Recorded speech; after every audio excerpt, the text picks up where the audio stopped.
ಈ ಸ್ಫಟಿಕ ಕಲ್ಲು ಬೇಕು ಅಂದರೆ ಸ್ಕ್ರೀನ್ ಮೇಲೆ ನಂಬರ್ ಇದೆ, ಆರ್ಡರ್ನ ಮಾಡ್ಕೊಳ್ಳಿ. ಬೇಕು ಅಂದರೆ ಈ ವಿಡಿಯೋನ ಪೂರ್ತಿಯಾಗಿ ಒಂದೇ ನಿಮಿಷ ನೋಡಿ, ನಿಮ್ಮ ಜೀವನನೂ ಕೂಡ ಚೇಂಜ್ ಆಗ್ಬೋದು. ತುಂಬ ಜನರ ಜೀವನ ಚೇಂಜ್ ಆಗಿದೆ ಈ ಸ್ಫಟಿಕ ಕಲ್ಲಿಂದ. ನಿಮ್ಗೆ ನೋಡಿದ್ರೆ ಅನಿಸ್ಬೋದು ಇಷ್ಟು ಚಿಕ್ಕ ಪುಟ್ಟ ಕಲ್ಲು ನಮ್ಮ ಜೀವನ ಚೇಂಜ್ ಮಾಡ್ಬೋದಾ ಅಂತ. ಇದರಲ್ಲಿರೋ ಶಕ್ತಿ ನೀವು 50,000 ಕೊಟ್ಟು ಮಾಡಿಸ್ಕೊಂಡು ಬರ್ತೀರಲ್ಲ, ಅದರಲ್ಲೂ ಕೂಡ ಇರೋದಿಲ್ಲ. ಅಷ್ಟು ಶಕ್ತಿ ಇದೆ. ಪೂರ್ತಿ ವಿಡಿಯೋ ನೋಡಿ, ನಿಮಗೆ ಅರ್ಥ ಆಗುತ್ತೆ. ಸ್ಫಟಿಕ ಕಟ್ಟಿದ್ರಿಂದ ನಮ್ಗೆ ತುಂಬಾ ಒಳ್ಳೇದಾಗಿದೆ. ನಾವು ರಿಕ್ಷಾ ತಗೊಂಡಿದ್ದೀವಿ. 20 ದಿವಸ ಆಯ್ತು, ನೀವು ಹೇಳಿದ ತಕ್ಷಣನೇ ಮಾಡಿದ್ದೆ. ಖುಷಿಯಾಗಿದ್ದೀವಿ. ಅದು ಕಟ್ಟಿ ನಾನು 20 ದಿವಸ ಆಯ್ತು, ನೀವು ಹೇಳಿದ ತಕ್ಷಣನೇ ಮಾಡಿದ್ದೆ. ಒಂದೇ ಒಂದು ನಿಮಿಷ ಈ ವಿಡಿಯೋ ಕೇಳ್ಕೊಳ್ಳಿ. ನಾನು ಆಲ್ರೆಡಿ ತಗೊಂಡಿದ್ದೀನಿ, ನಂಗೆ ಒಳ್ಳೇದಾಗಿದೆ. ಮತ್ತೊಂದು ಮನೇಲಿ ಇಡೋಕ್ಕೆ ಮತ್ತೆ ನಮ್ಮ ಮಾವವ್ರಿಗೆ. ನಾನು ಸ್ಫಟಿಕ ಕಲ್ಲು ಆರ್ಡ್ರ್ ಮಾಡಿ 1 ವೀಕ್ ಒಳಗಡೆನೆ ನಾನು ಸೈಟ್ ನೋಡೋಕ್ಕೆ ಹೋಗಿ ಸೈಟ್ ತಗೊಂಡು ಕನ್ಫರ್ಮೇಷನ್ ಆಗಿದ್ದು. ಸ್ಫಟಿಕ ಕಲ್ಲು ಬಂದ ದಿವಸ ನಾನು 2 ಸೈಟು ರಿಜಿಸ್ಟ್ರೇಷನ್ ಮಾಡಿಕೊಂಡೆ. ತುಂಬ ಥ್ಯಾಂಕ್ಸ್ ಸಿಸ್ಟರ್. ಆರ್ಡರ್ ಮಾಡಿದ್ದಷ್ಟೇ ನಾನು ಆ ಸೈಟ್ದು ಪ್ರೋಸೆಸ್ ಅಷ್ಟು ಈಸಿಯಾಗಿ ನಂಗೆ ಯಾವುದೇ ಒಂದು ಕಷ್ಟ ಇಲ್ದಿರ ನಾನು ತಗೊಂಡೆ 2 ಸೈಟು. ತುಂಬ ಥ್ಯಾಂಕ್ಸ್. ಇವಾಗ ನಮ್ಮ ಸಿಸ್ಟರ್ಗೂ ಆರ್ಡ್ರ್ ಮಾಡಿದ್ದೀನಿ. ನಿಮಗೂ ಒಳ್ಳೇದಾಗಲಿ ಸಿಸ್ಟರ್. ತುಂಬ thanks. Thank you so much sister. ನೀವು ನನ್ನ ಜೊತೆ ಶೇರ್ ಮಾಡ್ಕೋತೀರಾ, ಹಂಚ್ಕೋತೀರಾ, ಅದೊಂದೇ ಖುಷಿ ಆಗೋದು ನನಗೆ. ಕೆಲವರು ಮರ್ತೋಗಿರ್ತೀರಾ, ನಿಮ್ಮ ಬ್ಯುಸಿಲಿ ನೀವು ಇರ್ತೀರಾ. ಹಾಗಾಗಿ ನಾನು ಮತ್ತೆ ಆರ್ಡರ್ ಮಾಡ್ತಿರಲ್ಲ, ಆ ಟೈಮಲ್ಲಿ ಸಿಸ್ಟರ್ ನೀವು ಫಸ್ಟು ತೊಗೊಂಡಿದ್ರಲ್ಲ, ರಿಸಲ್ಟ್ ಹೇಗಿದೆ ಅಂತಲೇ ಕೇಳಿ ನಾನು ವಿಚಾರಿಸ್ತೀನಿ ಅವ್ರಿಗೆ. ಯಾಕೆಂದರೆ ಫಸ್ಟು ತೊಗೊಂಡಿರೋದು ನನಗೆ ಗೊತ್ತಾಗುತ್ತೆ, ಯಾರು ತೊಗೊಂಡಿದ್ದಾರೆ ಯಾರು ತೊಗೊಂಡಿಲ್ಲ ಅನ್ನೋದು. ಹಾಗಾಗಿ ಸಿಸ್ಟರ್, ನಿಮ್ಮ ಹತ್ರ ಸ್ಫಟಿಕ ತಗೊಂಡ್ಮೇಲೆ ಸಾಲ ಎಲ್ಲ ತೀರಿದೆ. ನೋಡಿದ್ರಲ್ಲ, ತುಂಬ ಖುಷಿ ಆಗುತ್ತೆ ಈ ಮಾತೆಲ್ಲ ಕೇಳಿ ನನಗೆ. ಒಬ್ಬರು ಇಬ್ಬರಲ್ಲ, ತುಂಬ ಜನ ದಿನಕ್ಕೆ ಒಂದು ನಂದಲ್ಲ ಅಂತ ಒಂದು 5-6 ಮೆಸೇಜ್ ಆದರೂ ಬಂದಿರುತ್ತೆ. ಹೇಳಬೇಕು ಅಂತ ಮನಸ್ಸಿರೋರು, ಸರಿನಾ, ನನ್ನ ಹತ್ರ ತೊಗೊಂಡು ಹೇಳಬೇಕು ಅಂತ ಮನಸ್ಸಿರೋರು ಒಂದು 5-6-7-8 ಜನ ಆದರೂ ನನಗೆ ಮೆಸೇಜನ್ನ ಕಳಿಸಿರ್ತಾರೆ, ಇಲ್ಲ ವಾಯ್ಸ್ ರೆಕಾರ್ಡಿಂಗ್ ಕಳಿಸಿರ್ತಾರೆ. ಕೆಲವ್ರಿಗೆ ಮೆಸೇಜ್ ಮಾಡೋಕೆ ಬರಲ್ಲ, ಪಾಪ ಹಳ್ಳಿ ಕಡೆ ಎಲ್ಲ ಇರ್ತಾರಲ್ಲ, ಅವ್ರು ಬಂದು ಏನು ಮಾಡ್ತಾರೆ ಅಂದರೆ ನನಗೆ ಕಾಲ್ ಮಾಡಿ ಹೇಳ್ತಾರೆ.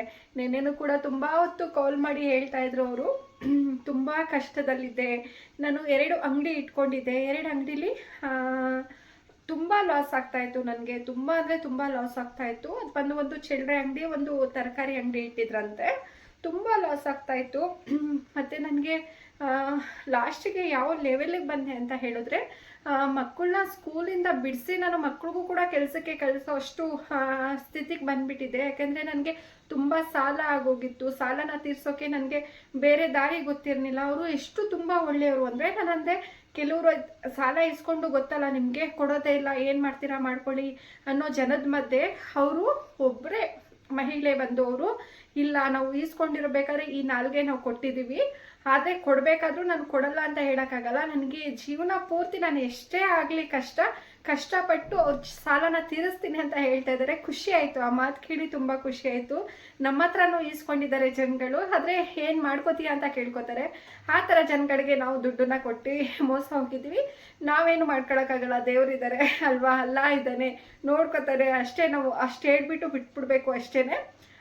ಅವ್ರಿಗೆ ನಿಯತ್ ಅನ್ನೋದಿದ್ರೆ ಕೊಡೋ ಟೈಮಲ್ಲಿ ಈಸ್ಕೊಳ್ಳೋ ಟೈಮಲ್ಲಿ ಈಸ್ಕೊಂಡು ಕೊಡೋ ಟೈಮಲ್ಲಿ ಕೊಡಬೇಕು ಅನ್ನೋ ಅವ್ರಿಗೆ ನಿಯತ್ತಿದ್ರೆ ಕೊಡಲಿ. ಇಲ್ಲಾಂದರೆ ನಮ್ಮ ಏನು ಹೇಳೋದು, ನಮ್ಮ ಕಣ್ಮುಂದೆ ನಮ್ಮನ್ನು ಯಾಮಾರಿಸಿ ಇರ್ಬೋದು ಅಲ್ವಾ, ಅಲ್ಲನ ದೇವ್ರನ್ನ ಯಾಮಾರಿಸಿ ಇರೋಕ್ಕಾಗಲ್ಲ. ಅವರು ನಮಗೆ ಲೆಕ್ಕ ಕೊಡದೇ ಇರ್ಬೋದು, ಅವರು ಅಲ್ಲಾಗೆ ಲೆಕ್ಕ ಕೊಡಬೇಕಾಗುತ್ತೆ. ಅವರು ಖಂಡಿತ ಕೊಡ್ತಾರೆ. ಬಿಟ್ಟಾಕಿ, ಕೊಟ್ಟರೆ ಕೊಡಲಿ, ಕೊಡದೇ ಇದ್ರೆ ಇರಲಿ ಅಷ್ಟೇ. ಆರ್ಡರ್ಸ್ ಅವ್ರದ್ದು, ಸಾರಿ, ಆ ಥರ ಆಗ್ತಾ ಇರುತ್ತೆ. ಆ ಥರ ಆಯಿತು ಅವ್ರದ್ದು. ಪಾಪ ಅವರು ಹೇಳಿದ್ರು, ಇಲ್ಲ ನಾನು ಕೊಡಬೇಕು ಸಿಸ್ಟರ್, ನನಗೆ ಎಷ್ಟೇ ಕಷ್ಟ ಆಗಲಿ ನಾನು ನನ್ನ ಮಕ್ಕಳು ಕೆಲಸ ಮಾಡಿ ಅವ್ರ ನನ್ನ ಕೈಲಿ ಎಷ್ಟಾಗುತ್ತೆ ಅಷ್ಟು ಸಾಲನ ನಾನು ತೀರಿಸ್ತೀನಿ ಅಂತ ಹೇಳಿದ್ರು.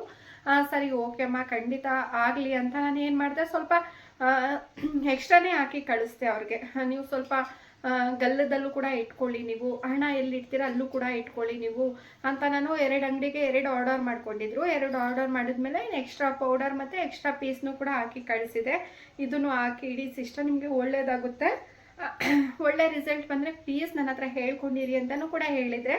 ಅದಾದಮೇಲೆ ಅವರು ಕಟ್ಟಿ ಒಂದು ಅಂಗಡಿಗಳಿಗೆ ಕಟ್ಟಿದ್ದು, 2 ಅಂಗಡಿಗೆ ಕಟ್ಟಿದ್ರು. 2 ಅಂಗಡಿಗೆ ಕಟ್ಟಿದ ಮೇಲೆ ಒಂದು 20 ದಿನ ಪರವಾಗಿಲ್ಲ, ಬೆಟರ್ ಅನಿಸ್ತು ಅವ್ರಿಗೆ, ಬೆಟರ್ ಫೀಲ್ ಆಗ್ತು, ಪರವಾಗಿಲ್ಲ ಒಳ್ಳೇದಾಗ್ತಾ ಇದೆ ಅಂತ ಅನಿಸ್ತು. ಅದಾದಮೇಲೆ ಹೋಗ್ತಾ ಹೋಗ್ತಾ ಹೋಗ್ತಾ ಒಳ್ಳೆ ವ್ಯಾಪಾರ ಆಗ್ತಾ ಇದೆಯಂತೆ. ಮಕ್ಕಳಿಗೆ ಮತ್ತೆ ಸ್ಕೂಲ್ಗೆ ಕಳಿಸಿದ್ದಾರೆ, ಕೆಲಸಕ್ಕೆ ಇನ್ನೊಬ್ಬರನ್ನ ಬೇರೆ ಯಾರನ್ನೋ ಇಟ್ಕೊಂಡಿದ್ದಾರೆ ಅವರು, ಕೆಲಸಕ್ಕೆ ಬೇರೆ ಯಾರನ್ನೋ ಇಟ್ಕೊಂಡಿದ್ದಾರೆ. ದಿನ ಸಂಬಳ ಏನೋ ಅಂತ ಇದ್ರು. ಅವ್ರಿಗೂ ಕೂಡ ಪರವಾಗಿಲ್ಲ ಸಿಸ್ಟರ್ ಒಳ್ಳೇದಾಗ್ತಾ ಇದೆ, ಸ್ವಲ್ಪ ಸಾಲನ ತೀರಿಸ್ತಾ ಇದ್ದೀನಿ ನಾನು ಅಂತ ಅಂದರು. ಅದಕ್ಕೆ ನಾನು ಅಂದೆ ನಿಮಗೆ ಒಳ್ಳೆ ಮನಸ್ಸಿದೆ, ಒಳ್ಳೆ ನಿಯತ್ತಿದೆ, ಹಾಗಾಗಿ ದಾರಿ ಎಲ್ಲೋ ಒಂದು ನನ್ನ ವಿಡಿಯೋ ಮೂಲಕ ನಿಮಗೆ ದೇವರು ದಾರಿ ತೋರಿಸಿದ್ದಾರೆ ಅಂತ ಹೇಳ್ಬೋದು ಅಂದೆ. ಹೌದು ಸಿಸ್ಟರ್, ಇದನ್ನು ಇನ್ನೊಂದು ಸತಿ ಹೇಳಿ ನಾನು ಖಂಡಿತ ನಂಬ್ತೀನಿ. ಆ ದೇವರು ನಿಮ್ಮ ವಿಡಿಯೋನ ನನಗೆ ಒಳ್ಳೇದಾಗೋದಕ್ಕೋಸ್ಕರ ತೋರಿಸಿದ್ರು, ಇಲ್ಲಾಂದರೆ ಏನೋ ಒಂದು ಒಳ್ಳೇದಾಗಲಿ ಕಷ್ಟದಲ್ಲಿರೋರಿಗೆ ಅಂತ ಎಲ್ಲರಿಗೂ ಕೂಡ ತೋರಿಸ್ತಾ ಇದ್ದಾರೋ ಗೊತ್ತಿಲ್ಲ ನನಗೆ ಅಂತೆಲ್ಲ ಹೇಳಿದ್ರು. ಹೌದು, ನಾವೇನಾದರೂ ಕಷ್ಟಪಡ್ತಾ ಇದ್ದೀವಿ, ಯಾವುದೋ ಒಂದು ರೀತಿಲಿ ನಮ್ಮನ್ನ ದೇವರು ಒಳ್ಳೇದು ಕಾಪಾಡ್ತಾನೆ ಅಂತ ಹೇಳ್ತೀವಲ್ವ, ಅದೇ ರೀತಿ ನನ್ನ ವಿಡಿಯೋ ಯಾರು ಈ ಥರ ಫೋನಲ್ಲಿ ನೋಡ್ತಾ ಇರಬೇಕಾದ್ರೆ ಅವರು ನೋಡಿದ್ದಾರೆ, ಶೇರ್ ಕೂಡ ಮಾಡಿದ್ದಾರೆ, ಅವ್ರಿಗೆ ತುಂಬ ಜನಕ್ಕೆ ಶೇರ್ ಮಾಡಿದ್ದಾರೆ. ಅದನ್ನು ನನಗೆ ಖುಷಿ ಆಗುತ್ತೆ.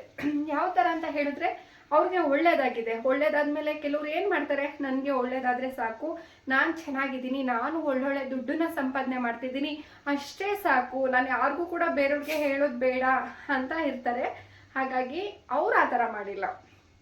ಅವ್ರ ಥರನೇ ಅಕ್ಕಪಕ್ಕ ಅಂಗಡಿಗಳು ಯಾರಿದ್ದಾರೆ, ಕಷ್ಟದಲ್ಲಿ ಯಾರಿದ್ದಾರೆ ಅವ್ರಿಗೆಲ್ಲ ಹೇಳಿದ್ದಾರೆ. ಅವರು ಕೂಡ ತುಂಬ ಆರ್ಡರ್ಸ್ ಮಾಡಿದ್ರು.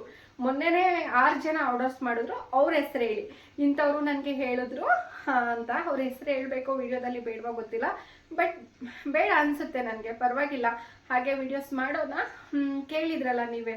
ಅದಾದಮೇಲೆ ಇನ್ನೊಬ್ರು ಸೈಟ್ ತೊಗೊಳಕ್ಕೋಸ್ಕರ ಇವಾಗ ಹೇಳಿದ್ರಲ್ಲ ತೊಗೊಂಡ್ರಂತೆ. ಇನ್ನೊಬ್ರು ಸಾಲ ಎಲ್ಲ ತೀರೋಗಿದೆ ಅಂತ ಫೋನಲ್ಲಿ ತುಂಬ ಹೊತ್ತು ಮಾತಾಡಿದ್ರು. ಅದಾದಮೇಲೆ ಒಂದು ವಾಯ್ಸ್ ಮೆಸೇಜ್ ಹಾಕಿ ಸಿಸ್ಟರ್ ಒಳ್ಳೇದಾಗುತ್ತೆ, ಬೇರೆಯವ್ರಿಗೂ ಕೂಡ ಒಳ್ಳೇದಾಗುತ್ತೆ ಅಂತ ಹೇಳಿದಾಗ ಜಸ್ಟ್ ಅಷ್ಟು ವಾಯ್ಸ್ ಮೆಸೇಜ್ ಹಾಕಿದ್ದಾರೆ.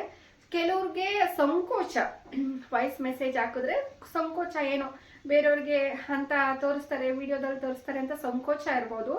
ಆದರೆ ಆ ಸಂಕೋಚ ಪಟ್ಕೋಬೇಡಿ, ಯಾಕಂದರೆ ನಿಮ್ಮಿಂದ 4 ಜನಕ್ಕೆ ಒಳ್ಳೇದಾಗ್ತಾ ಇದೆ, ಸರಿನಾ? ನೀವು ತಗೊಂಡು ನಿಮಗೆ ಒಳ್ಳೇದಾಗಿ ಒಳ್ಳೆ ರಿಸಲ್ಟ್ ಸಿಕ್ಕಿದ ಮೇಲೆ ಆ ವಿಷಯನ ನೀವು ಇನ್ನೊಬ್ರಿಗೆ ಹೇಳಿದ್ರೆ ಅವ್ರಿಗೂ ಒಳ್ಳೇದಾಗುತ್ತೆ, ಸರಿನಾ? ಆ ಒಳ್ಳೆ ತನ ನಿಮಗೂ ಕೂಡ ಸೇರುತ್ತೆ, ಅದರಲ್ಲೂ ಕೂಡ ಶೇರ್ ನಿಮ್ಗಿದ್ದೇ ಇರುತ್ತೆ. ನಾವು ಒಬ್ರಿಗೆ ಒಳ್ಳೇದು ಮಾಡ್ತಾ ಇದ್ದೀವಿ ಅಂದರೆ 100ರಲ್ಲಿ 1% ಆದರೂ ಒಳ್ಳೇದು ನಮ್ಗಾಗುತ್ತೆ ಅಲ್ವಾ ಕಷ್ಟ ಕಾಲದಲ್ಲಿ. ಅದಕ್ಕೇ ಹೇಳೋದು, ನಿಮಗೆ ತಗೊಂಡು ಒಳ್ಳೆ ರಿಸಲ್ಟ್ ಬಂದಾಗ ನೀವು ಕೂಡ ಬೇರೆಯವ್ರಿಗೆ ಹೇಳಿ, ನನ್ನ ಹತ್ರ ಶೇರ್ ಮಾಡ್ಕೊಳ್ಳಿ, ನಾನು ಕೂಡ ಬೇರೆಯವ್ರಿಗೆ ಹೇಳ್ತೀನಿ, ಅವ್ರಿಗೂ ಕೂಡ ಒಳ್ಳೇದಾಗಲಿ. ಇವಾಗ ಹೋದ್ಸತಿ ಒಂದೇ ವಿಡಿಯೋದಲ್ಲಿ ಎಷ್ಟು ಜನಕ್ಕೆ ಹೆಲ್ಪ್ ಆಗಿದೆ ಗೊತ್ತಾ? ಅವ್ರೊಂದು ವಾಯ್ಸು, ಅವ್ರೊಂದು ಮಾತು ಕೇಳಿ ಎಷ್ಟು ಜನ ತಗೋತಾರೆ ಅಲ್ವಾ, ಅವ್ರಿಗೂ ಒಳ್ಳೆ ರಿಸಲ್ಟ್ ಸಿಗುತ್ತೆ ಅಲ್ವಾ. ಆದರೆ ತೊಗೊಂಡಾದ್ಮೇಲೆ ಇದನ್ನೇ, ಸರಿನಾ? ತುಂಬ ಜನ ಫೋಟೋಸ್ ಕಳಿಸಿ ಏನು ಅಂತಲೇ ಗೊತ್ತಾಗಿಲ್ಲ ಅಂತ ಹೇಳ್ತಾ ಇರ್ತೀರಾ. ಇದು ಸ್ಫಟಿಕ. ಇದನ್ನ ಮನೆಗೆ ಅಥವಾ ಅಂಗಡಿಗಳಿಗೆ, ಶಾಪ್ಗಳಿಗೆ ಮತ್ತು ವೆಹಿಕಲ್ಸ್ಗೆ, ಆಟೋ, ಅವ್ರು ಹೇಳ್ತಾ ಇದ್ರು ಒಬ್ರು ಆಟೋ ರಿಕ್ಷಾ ತಗೊಂಡಿದ್ರು. ಅವರು ಬಾಡಿಗೆ ಆಟೋ ಓಡಿಸ್ತಾ ಇದ್ರಂತೆ. ಅದು ಬಾಡಿಗೆ ಆಟೋ ದಿನಕ್ಕೆ 400 ರೂಪಾಯಿ ಕೊಟ್ಟು ಓಡಿಸ್ತಾ ಇದ್ದೆ ಸಿಸ್ಟರ್ ನಾನು. ಅವ್ರಿಗೆ ಇದನ್ನ ಕಟ್ಟಿದ ಮೇಲೆ ನಾನು ಸ್ವಂತವಾಗಿ ಒಂದು ಆಟೋನ ತಗೊಂಡಿದ್ದೀನಿ ಅಂತ ಹೇಳ್ತಾ ಇದ್ರು. ಅದನ್ನು ಕೂಡ ತುಂಬ ಖುಷಿ ಆಯಿತು. ವಾಯ್ಸ್ ರೆಕಾರ್ಡಿಂಗು ಕೂಡ ಕಳಿಸಿದ್ದಾರೆ, ಹೇಳ್ತೀನಿ ನಾನು ನಿಮಗೆ. ವಾಯ್ಸ್ ರೆಕಾರ್ಡಿಂಗ್ ಕೂಡ ಕಳಿಸಿದ್ದಾರೆ ಅವರು.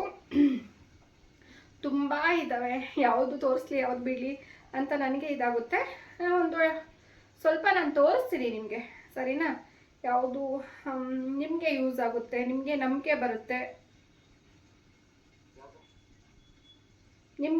ಬರುತ್ತೆ, ಅದೆಲ್ಲ ತೋರಿಸ್ತೀನಿ ನಾನು ನಿಮಗೆ ಒಳ್ಳೇದಾಗಲಿ, ನಿಮಗೆ ನಂಬಿಕೆ ಬರಲಿ, ಈ ವಿಡಿಯೋದಿಂದಾಗಲೂ ಆಗಿ ನಿಮ್ಮ ಜೀವನನೂ ಕೂಡ ಚೇಂಜ್ ಆಗಲಿ ಅಂತ ನಾನು ಹೇಳ್ಕೊತೀನಿ. ತುಂಬ ಜನ ಹೇಳ್ತಾರೆ ನನ್ನ ಅದೃಷ್ಟನೋ ಏನೋ ಗೊತ್ತಿಲ್ಲ, ಈ ವಿಡಿಯೋ ಸಿಕ್ಕಿದೆ, ಇಲ್ಲ ನಿಮ್ಮ ಅದೃಷ್ಟನೋ ಏನೋ ಒಂದು, ಯಾವುದೋ ಒಂದು ದಾರಿಯಿಂದ ಈ ವಿಡಿಯೋ ನನಗೆ ಸಿಕ್ಕಿದೆ ಅಂತೆಲ್ಲ ಹೇಳ್ತಾರೆ. ಖುಷಿ ಆಗುತ್ತೆ, ನನಗೆ ತುಂಬ ಖುಷಿ ಆಗುತ್ತೆ ಅವ್ರ ವಿಡಿಯೋಗಳೆಲ್ಲ ನೋಡೋದಕ್ಕೆ ಅಂತ ಹೇಳ್ತಾರೆ.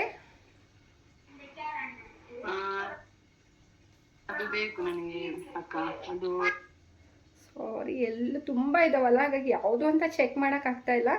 ಖಂಡಿತ ಅದನ್ನು ಹಾಕ್ತೀನಿ. ಅವರು ಕೂಡ ಹಾಗೇನೆ. ಯಾವ ಥರ ಅಂತ ಹೇಳಿದ್ರೆ ಸ್ಫಟಿಕ 40,000 ಕೆಟ್ಟಿದ್ದೆ, ಖುಷಿಯಾಗಿದ್ದೀವಿ. ಅದು ಕಟ್ಟಿ ನಾನು ಮೇಡಮ್ ತೊಗೊಂಡಿದ್ದು ಪಾಪ. ಆದರೆ ಫಸ್ಟ್ ಟೈಮ್ ತೊಗೊಂಡಿದ್ದು ಇವರು, ಅಂದರೆ ಫಸ್ಟು ನಾನು ಯಾವಾಗ ಸ್ಟಾರ್ಟ್ ಮಾಡಿದ್ದೆ ಆ ಟೈಮಲ್ಲಿ ತೊಗೊಂಡಿದ್ದು ಇವರು. ಆಟೋಗೆ ಪಾಪ ಬೇರೆ ಆಟೋನ ಓಡಿಸ್ತಾ ಇದ್ದಿದ್ದು ಅವರು ಪಾಪ. ಅವ್ರ ಹಸ್ಬೆಂಡ್, ಅವರಲ್ಲ, ಅವ್ರ ಹಸ್ಬೆಂಡ್ ಬೇರೆ ಆಟೋನ ಓಡಿಸ್ತಾ ಇದ್ರು. ಅದಾದಮೇಲೆ ತೊಗೊಂಡ್ರು. ಮತ್ತೆ ರಿಪೇರಿ ಅಂತ ಬರ್ತಾ ಇತ್ತಂತೆ. ಸ್ವಲ್ಪ ಚಿಕ್ಕ ಪುಟ್ಟ ಆಕ್ಸಿಡೆಂಟ್ ಥರನೂ ಆಗ್ತಾ ಇತ್ತಂತೆ. ಅದನ್ನು ಆಟೋಗೆ ಕಟ್ಟಿದ ಮೇಲೆ ಅವ್ರಿಗೆ ರಿಲೀಫ್ ಅನಿಸ್ತಂತೆ.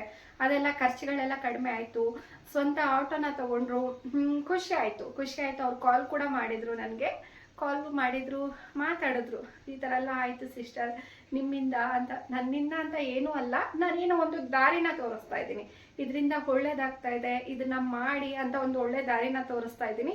ಅದು ತಗೊಳ್ಳೋದು ಬಿಡೋದು ಅದು ನಿಮ್ಮ ಇಷ್ಟ ಅಲ್ವಾ, ನಿಮ್ಮ ನಂಬಿಕೆ. ಅದು ನಿಮ್ಗೆ ತಗೊಳ್ಳೋಕ್ಕೆ ಇವಾಗ ಈ ವಿಡಿಯೋ ನೋಡಿದ ತಕ್ಷಣ ನಿಮಗೆ ಅನಿಸುತ್ತೆ, ಈ ಸ್ಫಟಿಕ ಕಲ್ಲನ್ನ ನೋಡಿದ ತಕ್ಷಣ ನಿಮಗೆ ಅನಿಸುತ್ತೆ ಮನಸ್ಸಲ್ಲಿ ಇದು ತಗೊಳ್ಳೇಬೇಕು, ನಾನು ಕೂಡ ಮಾಡಲೇಬೇಕು, ಖಂಡಿತ ಇದ್ರ ಮೇಲೆ ನಂಬಿಕೆ ಬರ್ತಾ ಇದೆ. ಇಷ್ಟು ವಿಡಿಯೋ ನೋಡಿದ್ದೀನಿ ಆದರೂ ನನಗೇನು ಕೂಡ ಅನಿಸಿಲ್ಲ.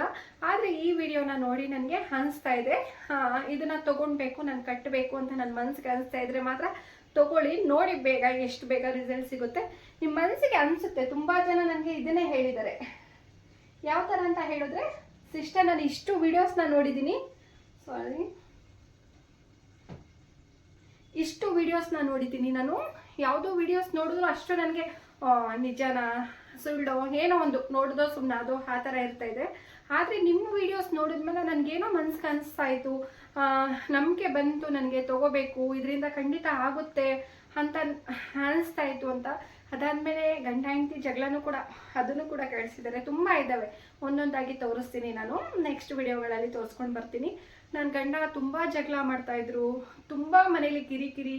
ಕೆಲಸದಿಂದ ಹೋಗಿ ಬಂದರೂ ಕೂಡ ನಮಗೆ ಮನೆಯಲ್ಲಿ ನೆಮ್ಮದಿನೇ ಇಲ್ಲ, ಮನಸ್ಸಲ್ಲೂ ಕೂಡ ನೆಮ್ಮದಿನೇ ಇಲ್ಲ ಅಂತಲೇ ಹೇಳ್ತಾಯಿದ್ರು. ಅದಾದಮೇಲೆ ಅವರು ಕಟ್ಟಿದ ಮೇಲೆ ಏನೋ ಶಾಂತಿ, ನೆಮ್ಮದಿ, ಮನೇಲಿ ಏನೋ ಒಂಥರ ಖುಷಿ, ಏನೂ ಯೋಚನೆ ಇಲ್ಲ, ನಮಗೆ ಆರಾಮಾಗಿದ್ದೀವಿ ಅನ್ನೋ ಒಂದು ಇದಿದೆ. ನಮಗೆ ನೆಮ್ಮದಿಯಾಗಿದ್ದೀನಿ ಮನಸ್ಸಲ್ಲಿ, ಮನೇಲಿ ಮನಸ್ಸು ಮಾತ್ರ ತುಂಬ ನೆಮ್ಮದಿಯಾಗಿದೆ ಅಂತಲೂ ಕೂಡ ಹೇಳ್ತಾಯಿದ್ರು. ಅವೆಲ್ಲ ಮಾತು ಕೇಳೋದಕ್ಕೆ ನಾನೇ ಪುಣ್ಯ ಅಂತ ಅನ್ಕೋತೀನಿ ನಾನು. ನಿಜ ಇಷ್ಟು ಜನಗಳಿಗೆ ಒಳ್ಳೇದಾಗ್ತಾ ಇದೆ, ನಮಗೂ ಕೂಡ ಒಳ್ಳೇದಾಗಲಿ ಅಂತ ನಾನು ಕೇಳ್ಕೊತೀನಿ. ನೀವು ಕೂಡ ಕೇಳ್ಕೊಳ್ಳಿ, ನಾನು ನಿಮಗೆ ಕೇಳ್ಕೊತೀನಿ ಒಳ್ಳೇದಾಗಲಿ. ನಮಗೂ ತುಂಬ ಜನ ಮೋಸ ಮಾಡಿದ್ದಾರೆ, ತುಂಬ ಜನ ದುಡ್ಡು ಕಾಸಿನ ಹಣ ವಿಷಯದಲ್ಲಿ ತುಂಬ ಮೋಸ ಮಾಡಿದ್ದಾರೆ. ನಮಗೆ ಹಣನ ಈಸ್ಕೋತಾರೆ, ಮತ್ತೆ ನಾವೇ ಸರಿ ಇಲ್ಲ, ಮತ್ತೆ ನಮಗೆ ದುಡ್ಡು ಕೊಡ್ಬೇಕಾದ್ರೆ ಕೊಡಲ್ಲ, ಏನು ಮಾಡ್ಕೋತೀರಾ, ಹಾಗೆ ಹೀಗೆ ಪ್ರತಿಯೊಂದು ಮಾತು ಹೇಳಿದ್ದಾರೆ. ಆದರೆ ನಾವು ಏನು ಕೂಡ ರಿಯೇಟ್ ಮಾಡಲ್ಲ, ನಾವು ತಲೆಗೂ ಹಾಕೊಳ್ಳಲ್ಲ. ಆದರೆ ನಮಗೆ ಅವ್ರ ಬುದ್ಧಿ ಏನಂತ ಗೊತ್ತಾಯಿತು, ಸರಿನಾ. ಇವಾಗ ಈಸ್ಕೊಂಡು ಅವರು ಯಾವ ಥರ ರಿಯೇಟ್ ಮಾಡ್ತಾ ಇದ್ದಾರೆ ಅಂದರೆ, ಅವ್ರ ಬುದ್ಧಿ ಏನಂತ ಗೊತ್ತಾಯಿತು. ಅಷ್ಟರಲ್ಲೇ ನಿಲ್ಲಿಸ್ಬಿಡ್ತೀವಿ, ಅವ್ರನ್ನ ಸೈಡಲ್ಲಿ ಹಾಕ್ಬಿಡ್ತೀವಿ. ಅವ್ರ ಬಗ್ಗೆ ನಾವು ತಲೆನೇ ಕೊಟ್ಟರೆ ಕೊಡಲಿ, ಕೊಡಲಿಲ್ಲ ಅಂದರೆ ಸುಮ್ಮನಿರಲಿ. ನನಗೆ ಎಲ್ಲ ನೋಡ್ಕೊತಾನೆ, ನೋಡಿಕೊಂಡು ನಮ್ಮ ಕಣ್ಣಿಂದ ಅವರು ಬಚಾವಾಗ್ಬೋದು. ಹಲ್ಲನ ಕಣ್ಣಿಂದ ಯಾವುದೇ ಕಾರಣಕ್ಕೂ ಬಚಾವಾಗಕ್ಕಾಗಲ್ಲ, ದೇವ್ರ ಕಣ್ಣಿಂದ ಯಾವುದೇ ಕಾರಣಕ್ಕೂ ಬಚಾವಾಗಕ್ಕಾಗಲ್ಲ. ಅವರು ಒಂದಲ್ಲ ಒಂದು ರೀತಿಲಿ ಅವರು ಲೆಕ್ಕ ಅನ್ನೋದು ಕೊಡಲೇಬೇಕಾಗುತ್ತೆ. ಕೊಡಲಿ ನೋಡೋದ ಅಂದ್ಕೊಂಡು ನಾನು ಸುಮ್ಮನೆ ಆಗಿದ್ದೀನಿ ಅಷ್ಟೇ. ನಿಮಗೂ ಏನಾದರೂ ಹಾಗೆ ಆಗಿದ್ರೆ ನೀವು ಕೂಡ ಇದನ್ನು ಕಟ್ಟಿ, ತುಂಬ ಒಳ್ಳೆ ರಿಸಲ್ಟ್ ಬರ್ತಾ ಇದೆ ಜನಗಳಿಗೆ. ಮಿಸ್ ಮಾಡ್ಕೋಬೇಡಿ. ಇವಾಗ ಯಾವುದೋ ಒಂದು ವಿಷಯದಲ್ಲಿ ಇದನ್ನು ಕಟ್ಟಿ ಒಳ್ಳೇದಾಗ್ತಾ ಇದೆ ಅಂತ ಹೇಳಿದ್ರೆ ನೀವು ಕೂಡ ನಂಬಿಕೆ ಹೇಳ್ದಂಗೆ, ಹೌದಾ ಈ ಚಿಕ್ಕ ಕಲ್ಲಿಂದ ಏನಾಗ್ಬೋದು, ಇದರಿಂದ ಏನಾಗ್ಬೋದು, ನಾನು ಬಂದು ಅಲ್ಲೋಗಿದೆ 10,000 ಕೊಟ್ಟೆ, ಅಲ್ಲೋಗಿದೆ 50,000 ಕೊಟ್ಟೆ, ಅದರಿಂದನೇ ಆಗಿಲ್ಲ, ಇದರಿಂದ ಏನಾಗ್ಬೋದು ಅಂತ ಕೇಳ್ಬೋದು ನೀವು. ಆದರೆ ಇದನ್ನು ಕಟ್ಟಿ ರಿಸಲ್ಟ್ ಸಿಕ್ಕಿರೋರಿಗೆ ಮಾತ್ರ ಗೊತ್ತಿದೆ, ಸರಿನಾ. ಇದನ್ನು ಕಟ್ಟಿ ರಿಸಲ್ಟ್ ಸಿಕ್ಕಿರೋರಿಗೆ ಮಾತ್ರ ಗೊತ್ತಿದೆ ಇದರ ಪವರ್ ಏನು ಅಂತ, ಸರಿನಾ.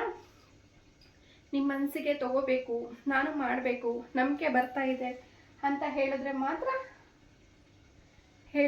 ಮಾತ್ರ ಇದನ್ನು ತಗೊಳ್ಳಿ, ಕಟ್ಟಿ ನೋಡಿ. ನಿಮ್ಮ ಲೈಫು ಕೂಡ ನೀವು ಚೇಂಜ್ ಮಾಡ್ಕೊಳ್ಳಿ. ಇದು ಬಂದು ಮನೆಗೆ ಕಟ್ಬೋದು, ಅಂಗಡಿಗಳಿಗೆ ಕಟ್ಬೋದು, ಶಾಪಿಗೆ ಕಟ್ಬೋದು, ಕಬೋರ್ಡಲ್ಲಿ ಇಡ್ಬೋದು, ವೆಹಿಕಲ್ಸ್ಗೆ ಕಟ್ಬೋದು. ನೀವು ಗಾಡಿ, 2 ವೀಲರ್ 3 ವೀಲರ್ ಮಾಮೂಲಿ ಆಟೋ ಲಾರಿ, ಟೆಂಪೋ, ಕಾರ್, ಪ್ರತಿಯೊಂದು ವೆಹಿಕಲ್ಸ್ಗೂ ಕೂಡ ಕಟ್ಬೋದು. ಕಟ್ಟೋದ್ರಿಂದ ನಿಮಗೆ ಯಾವುದೇ ರೀತಿ ಅದು ಆಕ್ಸಿಡೆಂಟ್ ಆಗ್ತಾ ಇದೆ, ಚಿಕ್ಕ ಪುಟ್ಟ ನೋವಾಗ್ತಾ ಇದೆ, ಕಣ್ ದೃಷ್ಟಿ ಬೀಳ್ತಾ ಇದೆ, ನಾನು ಹೊಸ ಗಾಡಿ ತೊಗೊಂಡಿದ್ದೀನಿ, ಹೊಸ ಕಾರ್ ತೊಗೊಂಡಿದ್ದೀನಿ, ಹೊಸ ವೆಹಿಕಲ್ಸ್ಗಳನ್ನ ತೊಗೊಂಡಿದ್ದೀನಿ, ದೃಷ್ಟಿ ಆಗ್ತಾ ಇದೆ, ಕಣ್ ಬೀಳ್ತಾ ಇದೆ ಅಂದರೆ ಇದನ್ನು ಕಟ್ಟಿ ತುಂಬ ಒಳ್ಳೆ ರಿಸಲ್ಟ್ ಬರುತ್ತೆ. ಬೇಕು ಅಂದರೆ ಸ್ಕ್ರೀನ್ ಮೇಲೆ ನಂಬರ್ ಇದೆ, ಆರ್ಡರ್ನ ಮಾಡ್ಕೊಳ್ಳಿ. Thank you madam. ನೋಡಿದ್ರ ಇವರೇನೇ ಆಟೋನ